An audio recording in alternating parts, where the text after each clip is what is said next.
Well, on what is forecast to be a freezing concoction of damaging winds and icy rain tearing through Australia this week, one wonders where some of the climate change alarmists are, to say nothing of the global warming addicts. Didn't Professor Flannery, with no credentials in climate science, tell us we may not see snow again? But then he also said we may not see rain. Perth, we're told, can expect highs of no more than 14 degrees, and temperatures could drop anywhere from 4 to 8 degrees in WA, below the June average. Then rain will hit the Northern Territory and the northern parts of South Australia, and we're told by Thursday the rain will pelt down in New South Wales and Victoria. All this with damaging winds and even flash flooding. It does make a mockery, doesn't it, of the stuff that's said about climate change, which brings me to a very special guest tonight, President Obama's chief scientist and Undersecretary for Science in 2009, the New York University professor Steven Koonin. Now, of course, President Biden has talked about climate change or global warming as the existential crisis of our times. Yet Professor Koonin, in his new book, read it, Unsettled, What Climate Science Tells Us, What It Doesn't, and Why It Matters. Now, it's available in bookstores and on Kindle. Professor Koonin says, quote, leaders talk about existential threat, climate emergency, disaster, crisis, but in fact, when you actually read the literature, he says, there's no support for that kind of hysteria. The science is insufficient, says Professor Koonin, to make useful projections about how the climate will change in coming decades, much less what effect human beings will have on it. Professor Koonin, a self-declared Democrat, argues that he's, quote, increasingly dismayed by climate alarmism. Professor Koonin joins me from the United States of America. Professor, thank you for your time. To this vexed question in a moment, but look, viewers who'll be seeing this interview around the world, thanks to the virtues of Facebook and YouTube, will want to know what kind of person is Barack Obama. I worked for an Australian Prime Minister. What was it like to work for an American president? Well, you know, in one sense, being in Washington and working in the government is a very heady experience.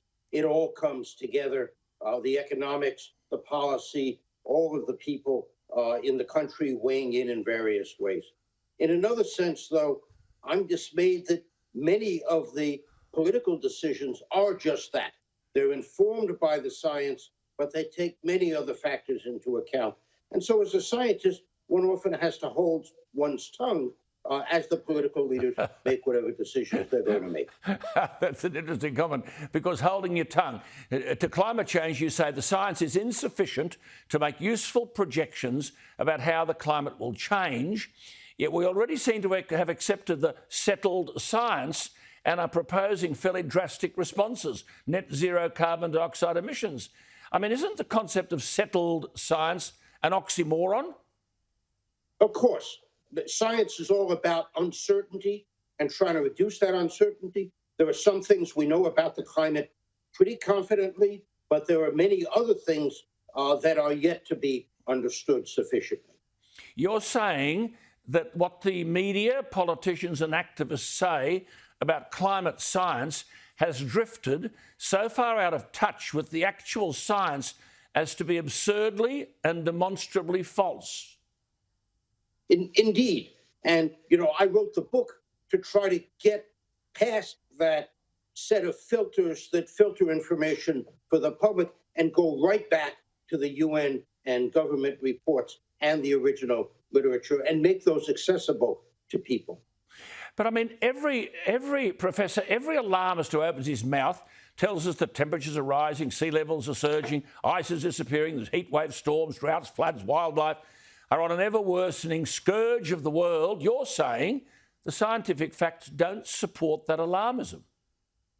Absolutely. When you look, for example, at heat waves in the US, you've got to look over a long time and look at averages. What happens in any given year is weather. What happens is over several decades is climate. And when you do that, heat waves in the US are no more common than they were in 1900. And the warmest temperatures haven't gone up over the country in the last 50 years.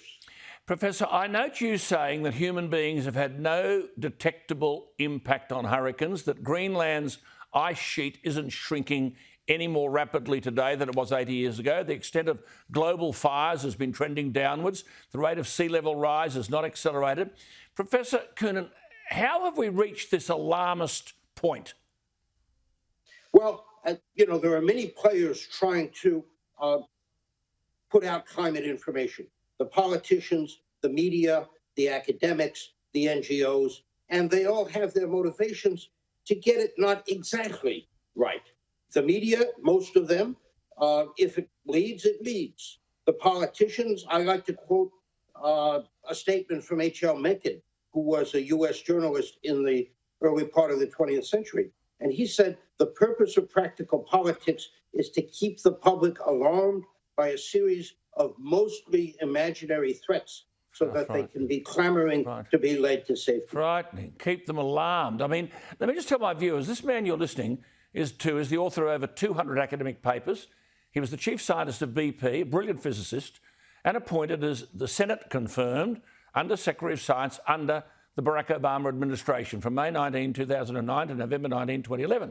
The reason I say that is because President Obama is on record, Professor, is saying 97% of scientists agree climate change is real, man-made and dangerous, but this is what your book testifies against, doesn't it? Absolutely. To say climate change is real is kind of a meaningless statement. Do we mean natural climate change or do we mean climate change induced by humans? Even the UN panel says that up to half and maybe more of the change that we've seen over the last 50 years is natural rather than human force. So how does the climate change message get so distorted and eventually finishes up with an alarmist and apocalyptic media coverage and all these political utterances? Well, this is a complicated and nuanced subject. And if you really want to understand it, you need to be a scientist.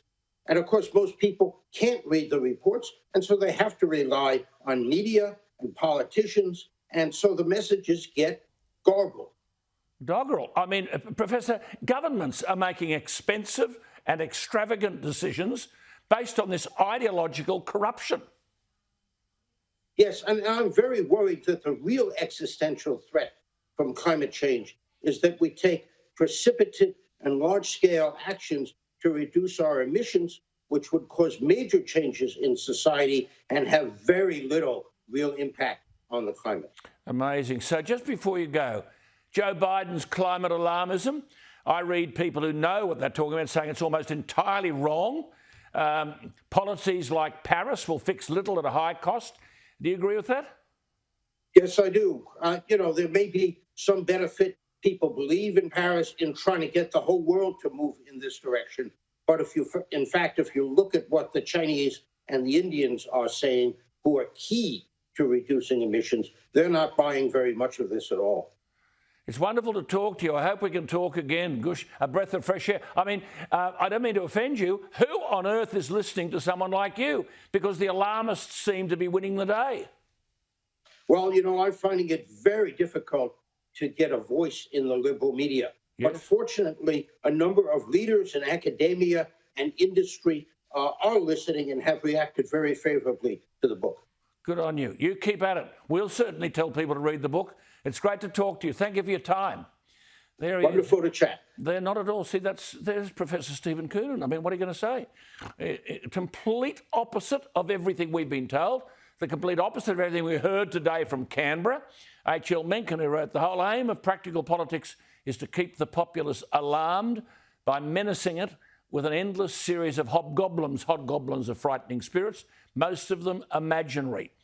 That was Professor Steven Koonin, who was, in fact, the man who advised Barack Obama and disagrees entirely with what he said about climate change. But this has become the order of the day. This has become the religion, the new Bible.